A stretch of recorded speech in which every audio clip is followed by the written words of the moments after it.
Dictation 20. Ready?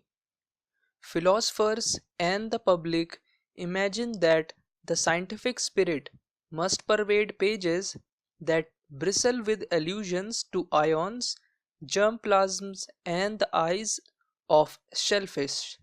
But as the devil can quote scripture, so the philosopher can quote science.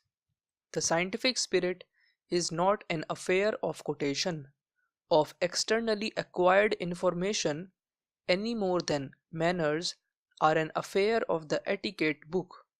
The scientific attitude of mind involves a sweeping away of all other desires in the interest of the desire to know.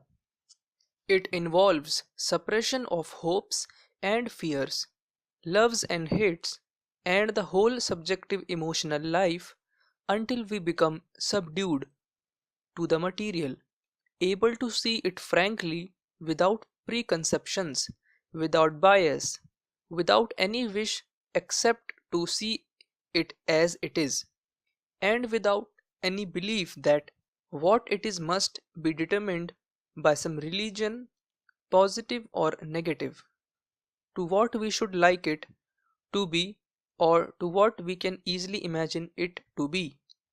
Now, in philosophy, this attitude of mind has not as yet been achieved.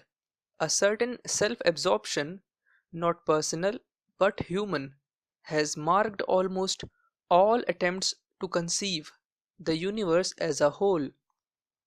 Mind, or some aspect of it, thought or will or sentence, has been regarded as the pattern after which the universe is to be conceived, for no better reason at bottom than that such a universe would not seem strange and would give us the cozy feeling that every place is like home.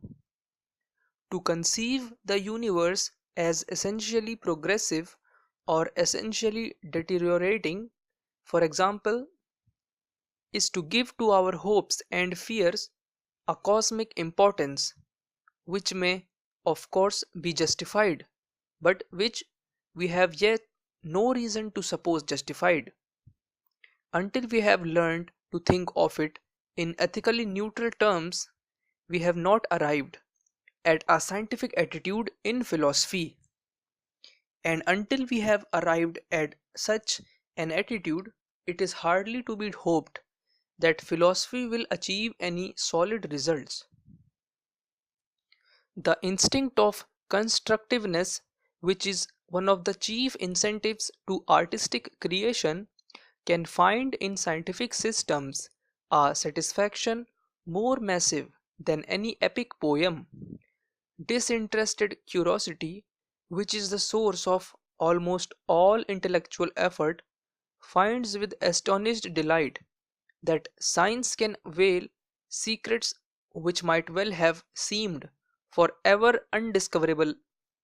The desire for a larger life and wider interest, for an escape from private circumstances, and even from the whole recurring human cycle of birth and death, is fulfilled by the impersonal cosmic outlook of science as by nothing else.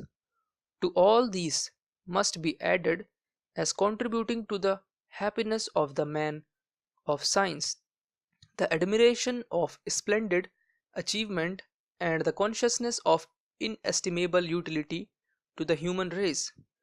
A life devoted to science is therefore a happy life, and its happiness is derived from the very best sources that are open to dwellers on this troubled and passionate planet.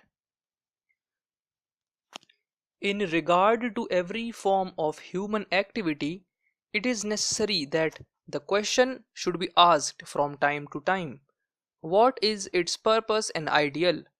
In what way does it contribute to the beauty of human existence?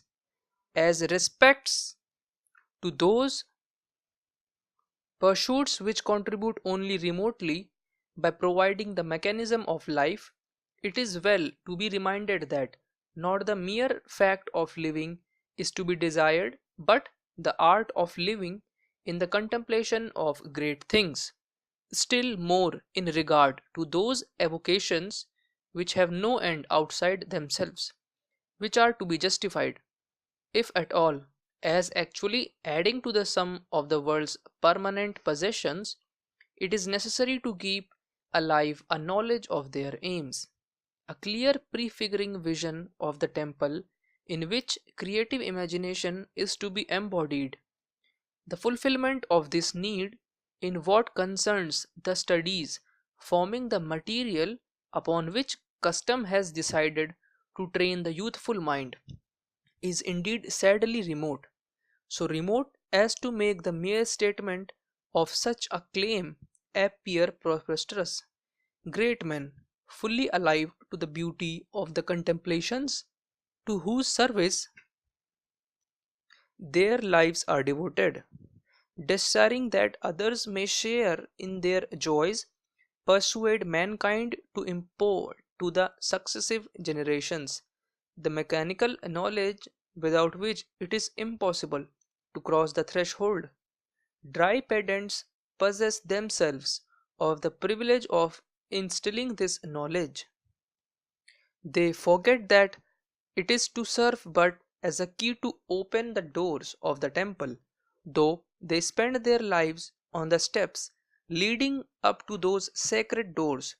They turn their backs upon the temple so resolutely that its very existence is forgotten, and the eager youth who would press forward to be initiated to its domes and arcs is bidden to turn back and count the steps.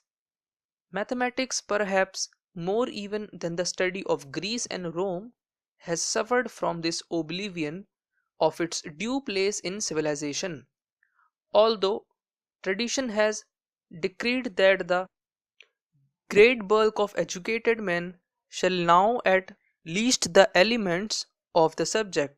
The reasons for which the tradition arose are forgotten, buried beneath a great rubbish heap of pedantries and trivialities. To those who inquire as to the purpose of mathematics, the unusual answer will be that it facilitates the making of machines, the traveling from place to place, and the victory over foreign notions, whether in war or commerce. If it be objected that these ends, all of which are of doubtful value, are not furthered by the merely elementary study imposed upon those who do not become expert mathematicians, the reply, it is true, will probably be that mathematics trains the reasoning faculties.